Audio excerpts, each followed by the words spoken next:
Ooh, the light is hitting.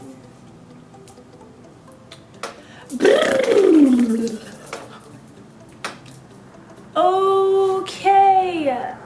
Wild hair don't care. Alright guys, what's up? Finny here, and basically today what I want to talk about is college. Dun, dun, dun. So for a lot of people, college can be intimidating. But if it's your first year, this video isn't for you. This is for all my sophomores out there who are feeling the slump. A lot of people don't know what sophomore slump is, but for those who don't, I am here to inform you. The sophomore slump is, as you can see right here, sophomore slump is when you hit your sophomore year of college, or you hit your sophomore year of high school, but mostly when you hit your sophomore year of college and you realize things aren't what they seem. And what I mean by that is freshman year, you spend your time whipping it up, partying, hey, you spend your time learning new things about your school, meeting new friends, meeting new people. You get to sophomore year and nothing's new. Like, you're in a transition to where you're done with your basics, you're starting a few classes in your major, they're getting really difficult. I mean, like I said, nothing's new, you're just there, you just feel there. So this video is going to be just informational video of how to get out of the sophomore slump. Guys, I personally know how to get out of the sophomore slump, because when I tell you I was the queen of sophomore slump, I was the queen. Like, I laid in my bed. First of all, my schedule, I don't have classes on Tuesdays and Thursdays.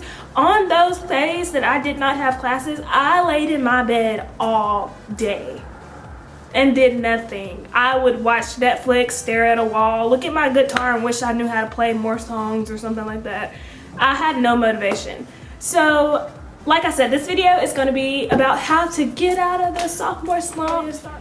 Okay, so what you want to do is you're just going to have a revelation of your life. You're just going to have to look yourself in the mirror and say, I'm ready to get out of this. Like, you just need to have a talk with yourself. You just need to boost yourself up, because guys, it gets rough. Okay, and that's what I have to do to myself. I just have to say, Finesse, I love you, dog, but one, you getting fat. Two, you're not productive at all. Three, you're pathetic. Get up, get out of the bed. So I made a change, and that change was awesome. After you have your revelation, you want to look for new things and look for things that you haven't done before. So different clubs and different things like that is basically what you want to go to. Guys, even just like playing an intramural sport, like just getting yourself active, getting yourself out there, getting out of the bed, not watching Netflix 24/7 is what we want here. It doesn't matter what you go out and do, just as long as you're out and doing something. Volunteer, go do something with your time. You could find a job on campus, like you could volunteer, join a club, like anything, literally anything. Just get out of your room. Another thing that I did was, which is, it's gonna sound really creepy, but who am I kidding? I'm creepy. So I went onto my Instagram and my Twitter, I think it was, just those two, and I put in my school's hashtag, and I put the year that I'm supposed to graduate in, and then I found like all these people and they looked really cool. So I reached out to a few and I was like, hey, I live on campus, do you live on campus? Like, let's be friends, pretty much. And now I have some of the coolest friends that I have ever met. And I know that like that's kind of creepy, and sometimes you have to be really careful with that stuff, but for the most part it's really safe. And second, like, as long as you meet in a public place, like you don't tell them to come to your room or anything like that, but you go out on the quad and there are people, then that's fine. Like, you're not gonna get kidnapped in front of a bunch of people. But I'm getting way off topic. Gosh. Okay, anyways, yeah. So find friends, find a new group to hang out with, just be productive. Find people who like to adventure or do the same things that you do and go have fun. Another thing that I did was I buried myself in a lot of my work. So the way that it's set up is we had Blackboard, which I'm pretty sure a lot of the colleges have that now. And what that is just like your courses are online and like your assignments and things like that are on there.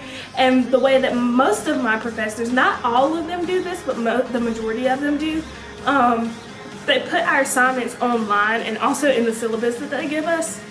And so what I did, because I was so bored, but because I didn't want to lay down in bed, I did most of my upcoming assignments, or like some of them went months ahead. But I mean, if you lose things, then don't do that, because you're gonna lose it and then think you're gonna find it the day of and not find it and get F. So don't do that. But that's what I did. And I finished most of my work, and on top of that, because I read ahead in some of my classes, I had already grasped the concept of the lesson that they were teaching then. So that was something that helped me bring my grades up too, because of course the sophomore slump had me in my feelings, so I was not being as productive in class that I should. And so I did get like a C in a class, and that kind of stressed me out a little bit. And so I did whatever I could to bring that grade up, and one of those things was going to work ahead and read ahead, just so that I could know what the professor was actually talking about and not be bored. And that's another thing with this sophomore slump, you kind of just go through the motions. You don't really pay attention to things, and you're not really attentive. In class, like, you also want to apply the things that I'm telling you. You want to be alert, and just make sure that you're paying attention. And if you're not, make buddies in the class so that you can even go to a study group. I mean, it may be boring, but at least you're doing something. You're not just sitting there and you're not just bored. Alright guys, well, I hope most of this information helped. I know it's just me talking a lot, but this is something that I take really serious. It's something that's really near and dear to my heart, because it happened to me. And I know if it happened to me, it can happen to just about anybody, because I was one of the most productive people and I ended up just not doing anything. I want to hear your experiences. I want to hear your stories. If this video helped, or if it didn't, sorry. But it's just something that helped me, so I thought I'd share it with you guys. Alrighty then, well, that's it. So I'm signing out. Hey guys, I almost forgot. Make sure you click this link right here to subscribe to our channel, or hit a thumbs up, and make sure you like this video.